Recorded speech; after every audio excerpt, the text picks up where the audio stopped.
Hello! Japan has become a popular travel destination, but it seems there are common issues that foreign travelers encounter.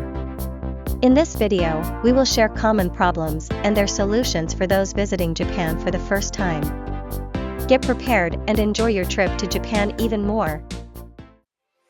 Japan is still pretty much in love with cash, especially out in the countryside and in smaller shops where credit and debit cards are rarely seen.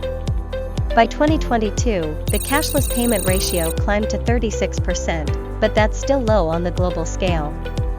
IC cards like Suica and Pasmo are popular for getting around, but they don't work everywhere, and you'll often need cash, especially in less urban areas. The lack of credit card options can be a real pain, notably for transportation costs. Outside of big-ticket items like Shinkansen or express train tickets, you're basically expected to pay in cash, which can be a real drag for international travelers.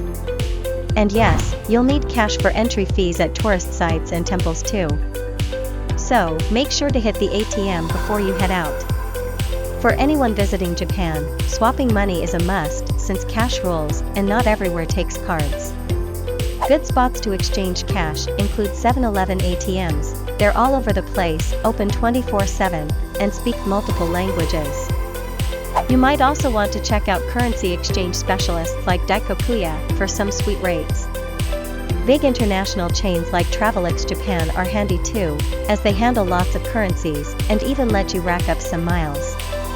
Airports and major stations have banks that do currency exchanges right when you land, but watch out, sometimes the rates there aren't the best. Knowing your options ahead of time can save you a ton of hassle. Compared to other developed nations, Japan isn't exactly leading the charge with public Wi-Fi, which can be a real headache for visitors. A lot of travelers go for pocket Wi-Fi rentals for hassle-free internet access, pretty much anywhere.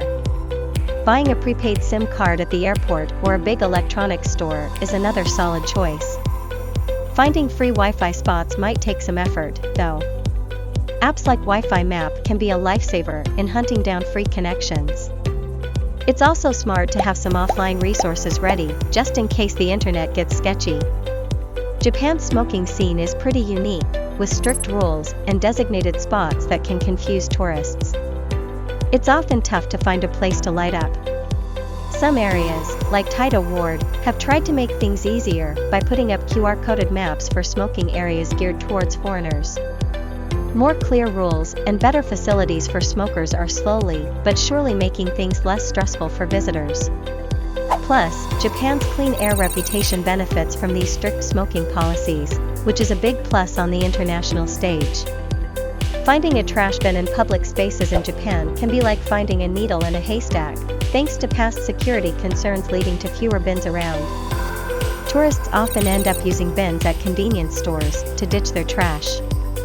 Paying close attention to how you sort your waste, burnables versus recyclables, is key. Everyone's expected to pitch in to keep the streets spotless, which, let's be honest, is part of what makes Japan so neat. Outside Japan's major cities, you'll find that English or other foreign language services can be pretty sparse, which can throw a wrench in your travel plans, especially at eateries and tourist spots. To bridge the gap, translation apps or voice translators can be real lifesavers. The government and local bodies are pushing for more multilingual services, and there's a big push in the tourism sector for staff to learn more languages. These efforts are all about making your stay in Japan as smooth as possible. That concludes our introduction to common issues and their solutions for traveling in Japan. Make sure you're well prepared and enjoy a wonderful trip to Japan.